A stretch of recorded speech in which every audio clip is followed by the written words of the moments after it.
esta eleição foi marcada por muitas mudanças de posições. Você e o Guerra gravaram vídeos com várias adesões vindas da oposição, dentre as quais o candidato a vereador Léo Gonçalves, da base do Samuel.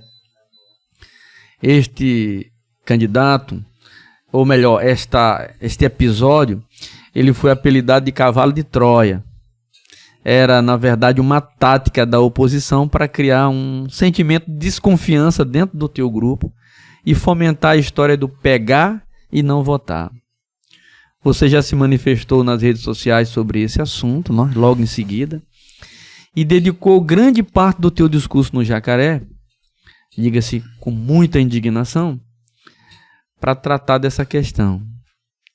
Eu gostaria que você comentasse esse fato e se isso abalou o moral do grupo. Olha, eu acho que não, eu acho que foi negativo para eles, né? Porque eu acho que eu sempre fiz política, né? Sempre tratando com a verdade. Eu sempre digo, às vezes as pessoas dizem, político é mentiroso, para ganhar tem que mentir. Eu não acredito nisso, né? Eu acho que você, durante uma campanha, você gera expectativas até em você mesmo, né? Que você, às vezes, depois que vai governar, você não tem as condições, né, governamental, financeira, de resolver. Aí parece que você mentiu. Mas eu acho que não era uma intenção mentir, né? Você não conseguiu resolver. Então eu sempre tratei a política com muita verdade. Eu sempre digo isso, que compromisso na política você tem que assumir, né? A sua palavra você tem que assumir. Então, a partir do momento que um candidato instrui a população a enganar, e aí, quando você fala enganar, você está falando em todos os sentidos. Pode ser financeiro, pode ser de dar a sua palavra de que você vai votar e não votar, né?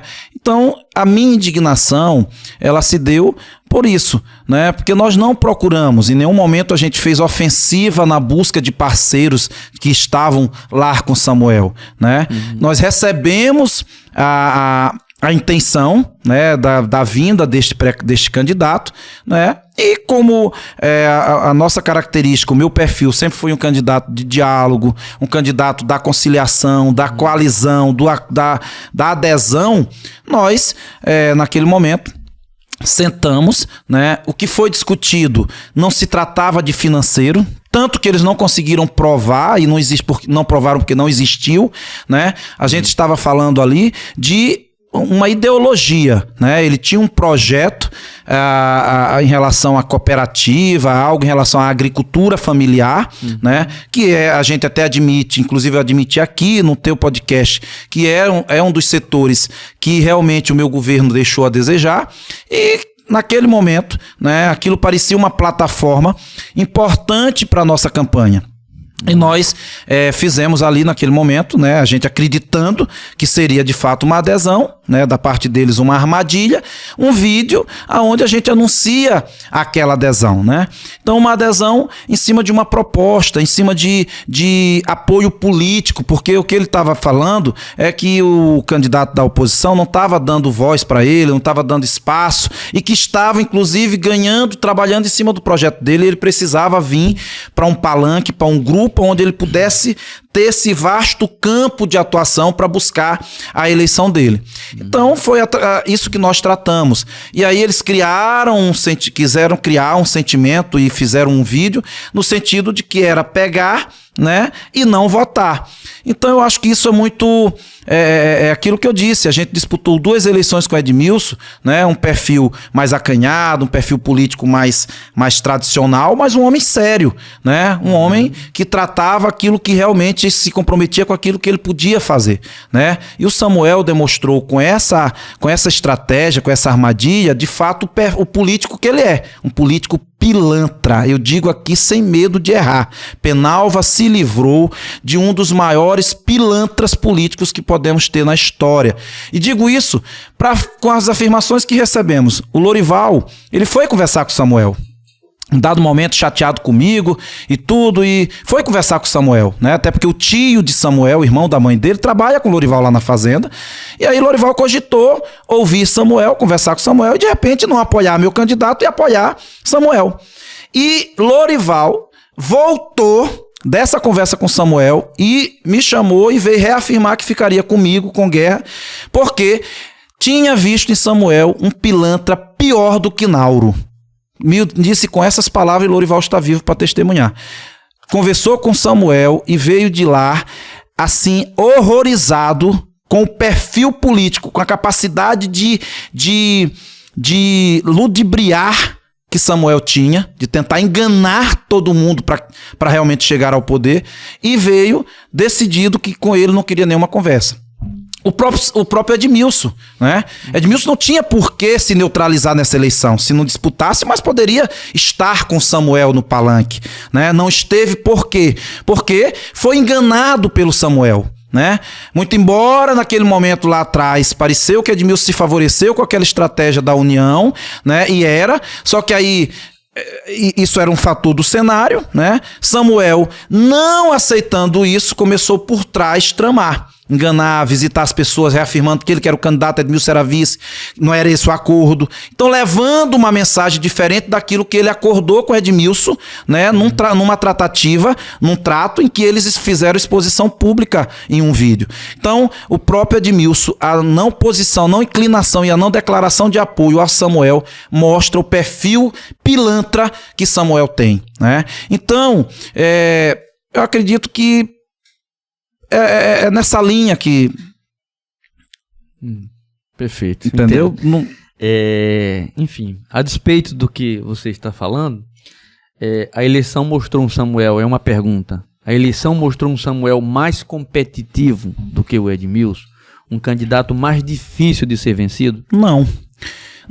Se tu pegar... Ele teve mais votos. Isso, mas a gente teve uma eleição com mais votos, né? Votaram agora, nós tivemos na minha 19 mil e pouco e agora votaram 22. Então nós tivemos um aumento do eleitorado, né? Então naturalmente, e nós tivemos...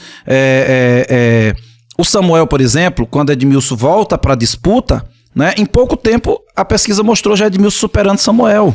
Então se Edmilson fica na disputa, Samuel não se consolidava e Edmilson vinha para a disputa, né? E eu acredito que talvez com uma variação muito pequena, dizer que o novo, por exemplo, Samuel nunca tinha sido votado, nunca tinha sido experimentado, leva o eleitor a uma certa, vamos dar uma chance, vamos dar uma oportunidade, nunca foi testado, de repente pode prestar, né? Então pode dar um gás a mais, né? Mas também pela pesquisa, né, que mostra que num dado momento que Edmilson se lança candidato de novo e logo em seguida supera Samuel, mostra que de repente ele poderia ter essa desenvoltura que Samuel teve. Então acho que não é uma peculiaridade, um potencial do Samuel. Pode ser e é um potencial da oposição. Eu acho que os 8 anos de governo, o desgaste da minha imagem, né, um governo, problemas ainda muito fortes que a gente não conseguiu resolver, levaram a oposição a estar mais forte do que esteve no passado, né? Mas não o Samuel, né? Eu nem acredito que o Samuel sobreviva a esses 4 anos e volte como candidato na outra eleição, né? Porque as pessoas dizem assim, a diferença foi muito pequena, 1.465 votos não é uma diferença pequena, né? Porque para isso era preciso que a gente abandonasse a política, deixasse de fazer política, não governasse, fizesse um péssimo governo, aí tudo bem, né? A gente pega o exemplo aqui de Cajari, Camila perdeu a eleição para Félix por 49 votos, era automaticamente 39, né? 39 votos, era automaticamente a próxima prefeita. Aí Félix falece, assume o vice, que não é o legítimo votado, né? O cara tem uma série de debandada, de abandono de secretários, de todo mundo deixando, né? E aí vem pra eleição, com cada eleição, uma eleição não tem nenhuma conexão com a outra, cada uma eleição ela é diferente. Aí você vem e o Constâncio se reelege com a maior diferença da história de Cajari, com mais de 3 mil votos de diferença. Ou seja, mais de 2 mil ou 3 mil eleitores que votaram em Camila na eleição passada, agora não quiseram votar, votaram no Constâncio. Então, não tem nenhuma conexão, né? Eu acredito que para que o Samuel sobreviva nesse cenário de 4 anos, diante de um governo que eu tenho certeza que será um grande governo, né? Da legitimidade que o Guerra terá a partir do governo, e ele sobreviver, né? Porque estão falidos, acredito que não levantam mais o comércio. Para ele sobreviver aqui em Penalva, ele precisa de renda para se manter. Porque aí não é só ficar andando na rua. Ele precisará patrocinar, ele precisará estar nos lugares, ele precisará reunir o povo, fazer churrasco, trazer o povo para perto para se manter vivo. E para isso ele precisa, né, estar rentabilizado para fazer isso. Então, eu acho meio difícil, né, essas projeções que as pessoas já fazem hoje, de que agora ele é automaticamente o próximo prefeito, né? Porque eu tenho absoluta certeza de que não será. Penalva não experimentará um perfil como o de Samuel. Ele não chegará à prefeitura porque Penalva, tenho certeza que ao longo do tempo reconhecerá, né, que não pode cometer esse erro novamente. E morreu abraçado com o Nauro, né? Nauro veio, declarou apoio para ele, tiraram fotos, foi.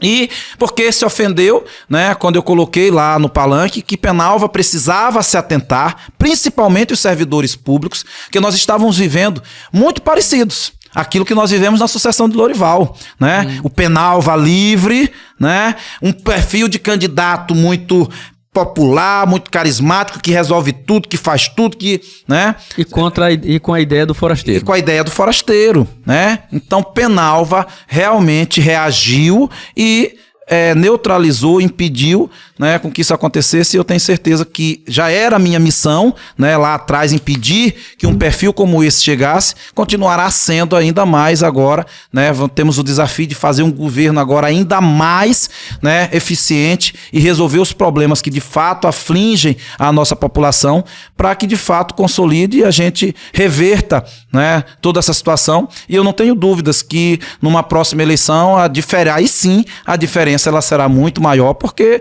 aí é um candidato, é um prefeito já consolidado pelo trabalho. É verdade que cada eleição é uma eleição, mas entre uma eleição e outra existe uma cultura política que atravessa várias eleições. É verdade que manter um grupo não é fácil, mas é verdade também que você ganhou uma eleição com pouco dinheiro. O Ronildo de 2016 era um Ronildo descapitalizado, vamos dizer assim, mas um Ronildo que sabia capitalizar, um Ronildo que sabia construir relações e tinha Lorival muito forte naquela época, tanto politicamente quanto do ponto de vista financeiro. Mas é verdade que cada eleição é uma eleição e aí vai depender do jogo. Isso. O jogo está sendo jogado, é possível que ele vença, é possível que ele nem dispute, tudo isso. Acaba... É um campo... Está muito longe para fazer qualquer... É um campo de possibilidades. Mas como eles estão fazendo as deles, eu faço a minha. É meu direito, né? É verdade. Mas em política, Com certeza. Que as pessoas precisam entender, às vezes, é o seguinte. Às vezes, quando a gente está falando, a gente está fazendo política defendendo uma determinada posição que a gente não pode dizer o contrário. Dizer o contrário seria perder por antecipação.